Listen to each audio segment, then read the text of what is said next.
বিএনপির টাকা মেরে মোদির বন্ধু পালিয়ে যাবেন, আর জনগণের টাকা মেরে অভিষেক বাবুর বন্ধু ভানুয়াতু না পান্তুয়া কোন একটা দ্বীপে চলে যাবেন, তাহলে তাকে বিদেশে যাওয়ার ছাড়পত্র দিল?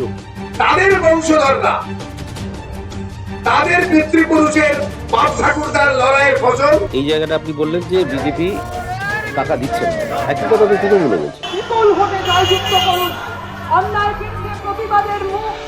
তৃণমূল বিজেপিকে সরিয়ে দিন, বামপন্থীদেরকে নিয়ে আসুন, কাটমানিরও সমস্যা থাকবে না, আপনার এলাকারও কাজ হবে।